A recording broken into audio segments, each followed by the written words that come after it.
The way we recycle has created an international mess. Now, China's pushing us to fix it. Let's start with your fancy lunch salad. You wanted to treat yourself. You threw the empty container in the nearest recycling can because you're responsible. The container's still kind of dirty, but you did your job. Whatever happens to it next is not your problem.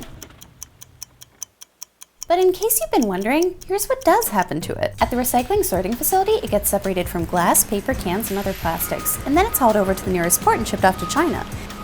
There, it's resold or processed into other materials. But wait! In 2018, China's introducing a national policy that demands way higher quality recyclable materials from the rest of the world. This is a huge deal, since China currently takes about half of the world's paper and plastic recyclables, and the US sends more paper and plastic overseas than any other country. While the waste trade is a big industry for developing countries, it's also a source of dangerous air and water pollution that hurts the people that live there. What we think of as one of our greenest practices creates a huge environmental dilemma across the globe. So demanding higher quality recyclables is part of a bigger trend in China, cleaning up the environment. Any harm we inflict on nature will eventually return to haunt us. There's some sense of shame associated with this. Living in Shanghai, Beijing, your living standard is pretty close to Western standards, right? So in that sense, that why we are continuing importing solid waste from foreign countries. What does this mean for the future of US recycling? Right now, chaos, kind of. We are scrambling to find places for the materials to go. We don't necessarily have other sources lined up for that. Here's what'll happen in the short term. More of our recyclables will be sent to places like India or Vietnam, but that's just passing our waste on to countries that are slightly less developed than China. It doesn't really solve anything. American sorting plants will slow down to meet China's stricter standards. If it takes longer to sort, it's a more expensive process. More of our recycled materials could be straight up sent back from China if they don't meet the standards, meaning wasted fuel and money.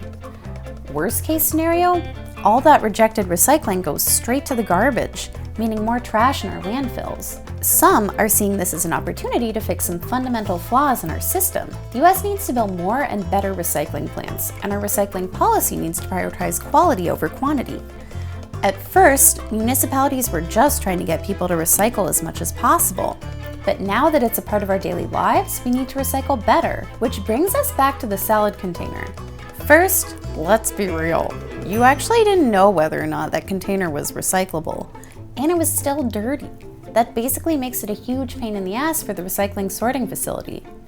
When you think about what you're doing for the environment, one of the first things that comes to mind is probably, well, I recycle. But lots of people aren't even doing that properly.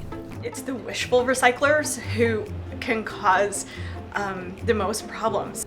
Even if something is recyclable, it's still disposable. And the fewer disposables we use, the more manageable our giant international recycling problem becomes. Because every dumb salad container you recycle has the afterlife we just showed you. Except maybe now minus the trip to China.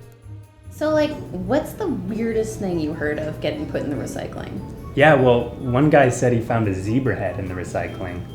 And a llama head.